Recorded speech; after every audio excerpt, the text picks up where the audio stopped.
Teman-teman, kita juga udah sering ya baca berita mungkin bahwa banyak rumah ibadah yang ditutup selama pandemi. Tapi yang gua rasakan, yang gua lihat, yang gua baca itu cuman orang Islam doang kayaknya yang protes rumah ibadahnya ditutup. Ini seakan-akan menggambarkan orang Islam itu nggak dewasa. Orang Islam itu gampang ngambekan. Padahal gua nggak lihat tuh di medsos misalnya ada, oh gereja ditutup, ini diskriminasi terhadap non muslim. Nggak ada yang protes kayak gitu. Ini mungkin juga karena kita mungkin mayoritas ya, terpecah, ada yang setuju ada yang enggak. Jadi yang kelihatan malah yang nggak setuju rumah ibadah ditutup, masjid ditutup. Padahal kan bukan masjid doang yang ditutup, banyak ya masjid ditutup. Oh ya, lupa, sorry, gue belum salam nih. Assalamualaikum warahmatullahi wabarakatuh. Biasa saking semangatnya jadi gue sampai lupa salam.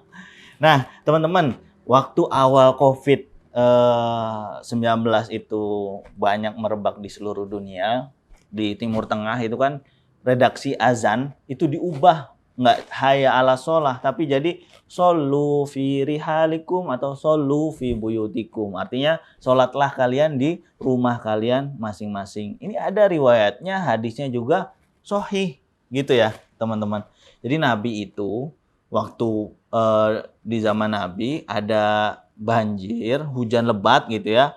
Terus karena dulu di Madinah itu belum diaspal, nggak ada aspal, tanah becek. Kalau jalan tuh kotor, sampai masjidnya juga nanti ikut kotor juga. Walaupun juga masjidnya belum ada keramiknya, tapi kan kita pakaiannya becek, blok, kotor, dan lain sebagainya. Makanya Nabi menganjurkan kita untuk sholat di rumah aja. Itu boleh kok. Itu rukhsah, dispensasi agama yang kalau kita ada uzur seperti COVID-19 ini, ya kita boleh sholat di rumah. Bahkan menurut ini ya, dalam mazhab fikih Imam Abu Hanifah, itu kok kita boleh menjadikan rumah kita sebagai masjid. Yang penting tempatnya itu adalah tempat di mana tempat itu biasa di sholat 5 waktu, dilaksanakan sholat 5 waktu, ada yang azan, ada yang qomat, terus berjamaah dengan keluarga gitu. Itu boleh dijadikan masjid. Kenapa kita memaksakan diri untuk sholat di masjid? Padahal ya misalnya persebaran COVID di wilayah tersebut itu sangat masif banget gitu. Kalau yang nggak masif, ya paling nggak kalaupun sholat berjamaah di masjid, ya renggangkan softnya, jaga jarak 1 sampai 1,5 meter.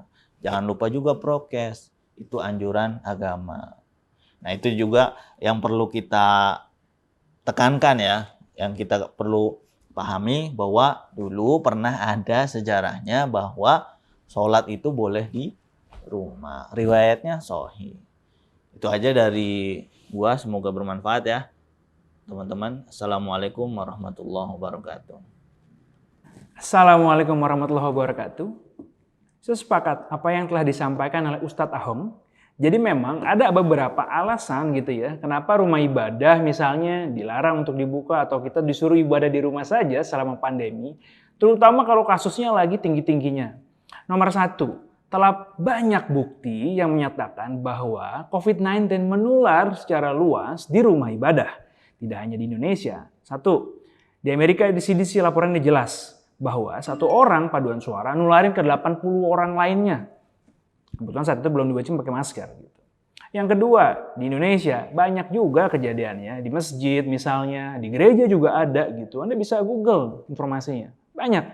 Udah jelas banget gitu, ada bukti-buktinya. Yang ketiga, bisa jadi nih, kalau misalnya kasus lagi meningkat, itu artinya di sekeliling kita nih, itu bisa jadi dia bawa kuman COVID. Apalagi kalau misalnya, kalau kasus meningkat, itu penularan di level komunitas biasanya level 4 ya. WHO melaporkan begitu. WHO Situation Report namanya. Itu melaporkan begitu.